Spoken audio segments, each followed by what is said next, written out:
नमस्कार दोस्तों, आप सभी को मेरा प्यार भरा राधे राधे। आज के इस वीडियो में हम बात करेंगे भगवान श्री कृष्ण के मित्र सुदामा की पारिशुद्ध मित्रता के बारे में। आज हम इसी बारे में आपको बताएंगे, तो चलिए शुरू करते हैं। दोस्तों, हमें पौराणिक कथा के अनुसार एक कहानी देखने को मिलती है, जिसके अनुसार एक बहुत ही निर्धन ब्राह्मणी थी, भिक्षा मांगकर जीवन यापन करती थी। एक समय ऐसा भी आया कि उसे 5 दिनों तक भिक्षा नहीं मिली। वह प्रतिदिन पानी पीकर और भगवान का नाम लेकर सो जाती थी। छठे दिन उसे भिक्षा में 2 मुट्ठी चने मिले।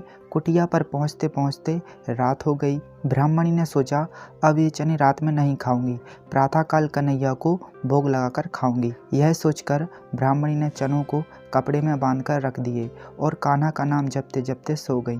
ब्राह्मणी के सोने के बाद कुछ चोर चोरी करने के लिए उसकी कुटिया में आ गए। इधर उधर बहुत ढूंढा तो चोरों को वह चनों की बंधी पोटली मिल गई। चोरों ने समझा इसमें सोने के सिक्के हैं। इतने में ब्राह्मणी जाग गई और शोर मचाने लगी। गांव के सारे लोग चोरों को पकड़ने के लिए दौड़े और चोर वह पोटली लेकर भाग गए। पकड़े जाने के डर से सारे चोर संदीपनी मुनि के आश्रम में छिप गए। गुरु माता को लगा कि कोई आश्रम के अंदर आया है। गुरु माता देखने के लिए आगे बढ़ी तो चोर समझ गए कि कोई आ रहा है। चोर डर गए और आश्रम से भागे। भागते समय चोरों से वह पोटली वहीं छूट गई और सारे चोर भाग गए। इधर भूख से व्याकुल ब्राह्मणी ने जाना कि उसकी चने की पोटली चोर उठा ले गए, तो उस ब्राह्मणी ने श्राप दे दिया कि मुझ दीनहीन असहाय के जो भी चने खाएगा वह दरिद्र हो जाएगा। उधर प्रातःकाल आश्रम में झाड़ू लगाते समय गुरु माता को वही चने की पोटली मिल गई। गुरु माता ने पोटली खोलकर देखी तो उसमें चने थे। सुदामा जी और कृष्ण भगवान जंगल से लकड़ी लाने जा रहे थे, तो गुरु माता ने वह चने की पोटली सुदामा जी को दे दी और कहा, बेटा जब वन में भूख लगे तो दोनों ही यह चने खा लेना। सुदामा जी तो जन्मजात ब्रह्म ज्ञानी थे।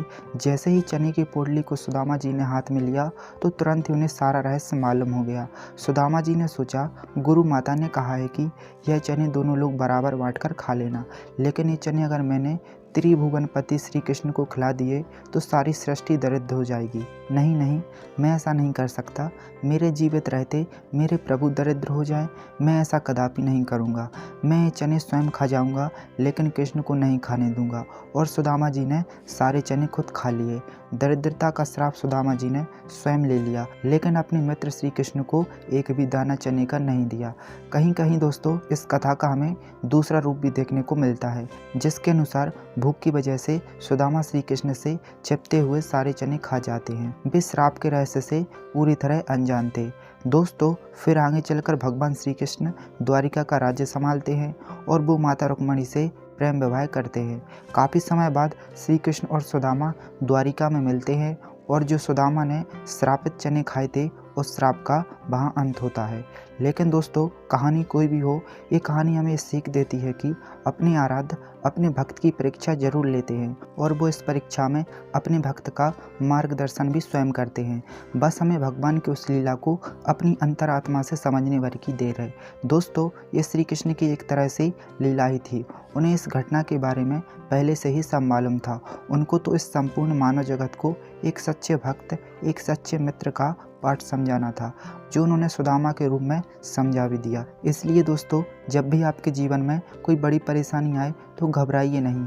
ये ईश्वर की लीला ही है। बस आपको अपनी अंतरात्मा से ईश्वर की उस लीला को सही से साफ हृदय से समझना चाहिए। दोस्तों, आप हमें इंस्टाग्राम पर भी फॉलो कर सकते हैं। वहाँ आपको देखने को मिलेंगे श्री राधा कृष्ण के बेहद सुंदर सुंदर कोट्स, और आप हमसे वहाँ राधा कृष्ण के जीवन से जुड़े जो भी छोटे छोटे तथ्य हैं आसानी से पूछ सकते हैं। मैंने अपनी इंस्टाग्राम आईडी का लिंक नीचे डिस्क्रिप्शन में दे दिया है, तो आप हमें ज़रूर फॉलो करें। दोस्तों, आपको वीडियो कैसी लगी हमें कमेंट करके अपनी राय ज़रूर दें। अगर वीडियो आपको अच्छी लगी तो वीडियो को जल्दी से लाइक, शेयर और हमारे चैनल को सब्सक्राइब करके नोटिफिकेशन बेल को प्रेस ज़रूर कर लें, ताकि आपको हमारी सारी वीडियोज़ की नोटिफिकेशन आगे भी मिलती रहे। तो चलिए दोस्तों, मैं मिलता हूँ आपको अगले वीडियो में। तब तक के लिए राधे राधे।